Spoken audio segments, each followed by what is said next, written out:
फसल में सुधार कैसे लाया जा सकता है, उसी का अध्ययन करने वाले हैं। दोस्तों, हम खाना क्यों खाते हैं? ऊर्जा प्राप्त करने के लिए, सही। पर कभी आपने सोचा है कि ये भोजन आता कहां से है? कौन बनाता है इन्हें? देखा जाए तो मनुष्य को भोजन पेड़ पौधे और जानवरों से मिलता है। पेड़ों से हमें क्या क्या मिलता है? पेड़ों से फल और सब्जियां मिलती हैं। और जानवरों से क्या क्या मिलता है? जानवरों से अंडा, मांस और दूध मिलता है। और इन सभी को मिलाकर हम विभिन्न प्रकार के भोजन प्राप्त करते हैं। सब्जियां और फल से विटामिन और खनिज के अलावा कम मात्रा में प्रोटीन, कार्बोहाइड्रेट और वसा प्रदान करते हैं। गेहूं, चावल, मक्का जैसे अनाज हमें ऊर्जा की आवश्यकता के लिए कार्बोहाइड्रेट प्रदान करते हैं। दालें जैसे चना, मटर, काला चना प्रोटीन प्रदान करता है।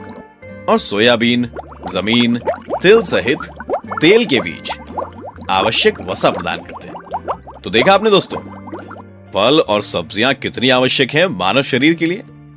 दोस्तों, लेकिन दिन प्रतिदिन जनसंख्या बढ़ रही है। जनसंख्या में वृद्धि के साथ भोजन की मांग भी बढ़ रही है। अब दोस्तों, इसके लिए फसल की गुणवत्ता और उत्पादन बढ़ाने की आवश्यकता है। पर कभी आपने ये सोचा है कि ये कैसे संभव हो सकता है? आइए चलिए जानते हैं कैसे। क्या हम फसल की किस्म बढ़ाकर कर सकते हैं? क्या हम फसल का उत्पादन बढ़ाकर कर सकते हैं? सोचो जरा।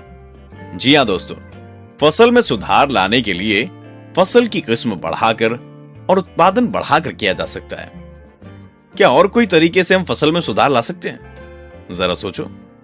जी हां दोस्तों, फसल में सुधार हम फसल की रक्षा करके भी कर सकते हैं। तो चलिए इन सभी विषयों को विस्तार से समझते हैं। दोस्तों, क्या आपको पता है अच्छी फसल की पहचान क्या है? सोचिए, फसल को रोग प्रतिरोधक क्षमता, उच्च उत्पादन और गुणवत्ता होनी चाहिए।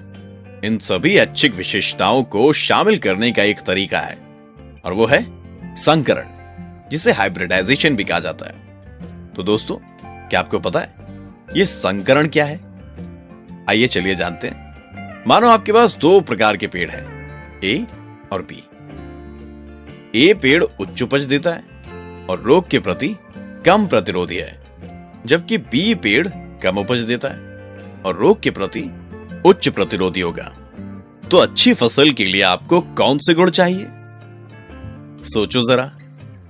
जो पेड़ उच्च उपज देता हो और रोग के प्रति उच्च प्रतिरोध हो। और ये दोनों गुण कैसे मिल सकता है? संकरण से। इस पद्धति में वैज्ञानिक दोनों पौधों के बीजों को वैज्ञानिक तरीके से उपचार करते हैं और एक नया बीज तैयार करते हैं, जिसमें दोनों बीजों की ऐच्छिक गुण होते हैं। तो नए बीज से कैसा पेड़ होगा? उच्च उपज और रोग के प्रति उच्च प्रतिरोधी होगा। क्या आपको पता है फसल का सुधार और किन तरीकों से किया जाता है? बताइए। फसल का सुधार अच्छे और स्वस्थ बीज और आनुवांशिकीय रूपांतरित बीज के इस्तेमाल में भी होता है।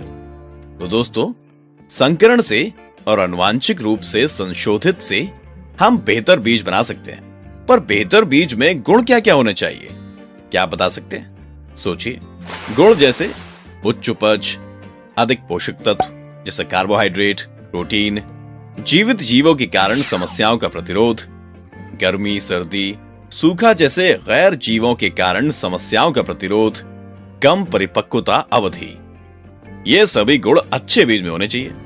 तो दोस्तों, आपने जाना फसल में सुधार कैसे ला सकते हैं, और अभी हम जानेंगे फसल के उत्पादन में सुधार कैसे ला सकते हैं। ये तो हम सबको पता है कि हमें अपने विकास के लिए भोजन चाहिए। क्या पौधों को भी भोजन चाहिए अपने विकास के लिए? सोचो जरा। जी हां, पौधों को पोषक तत्व चाहिए अपने विकास के लिए। और वो पोषक तत्व मिलता कहां से है? वो प्राप्त कहां से करते हैं? बताइए।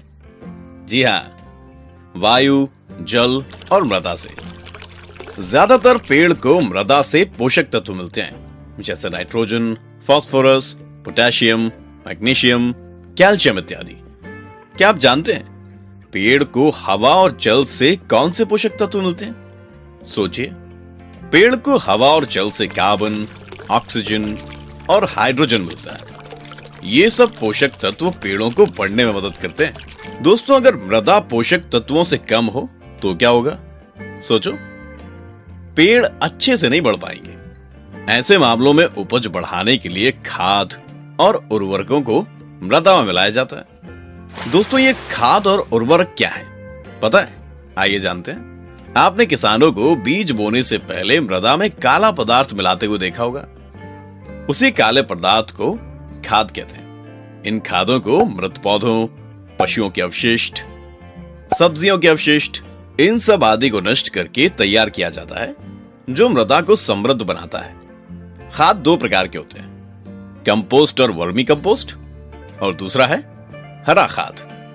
कंपोस्ट और वर्मी कंपोस्ट प्रक्रिया में वनस्पति अवशिष्ट, पशुमल, घरेलू अपशिष्ट आदि को घरों में विघटित किया जाता है। उसे कंपोस्ट के रूप में जाना जाता है। इसी प्रक्रिया को बढ़ाने के लिए केंचुओं का उपयोग करके भी खाद तैयार की जाती है।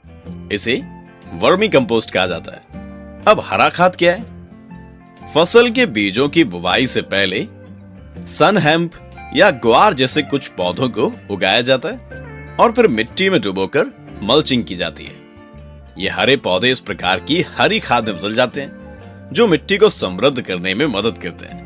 और उर्वरक एक रासायनिक पदार्थ होता है जिसमें नाइट्रोजन, पोटेशियम और फास्फोरस पर्याप्त मात्रा में होता है, जिसे मृदा में मिलाने पर मृदा की उर्वरता बढ़ जाती है। लेकिन दोस्तों, अधिक उर्वरकों के उपयोग से जल प्रदूषण भी होता है। अत्यधिक सिंचाई के कारण उर्वरक धुल जाते हैं और पौधे द्वारा पूरी तरह से अवशोषित नहीं होते। ये अतिरिक्त उर्वरक जल के साथ बह जाते हैं और आसपास के जल निकायों के साथ मिश्रित होकर जल प्रदूषण करते हैं।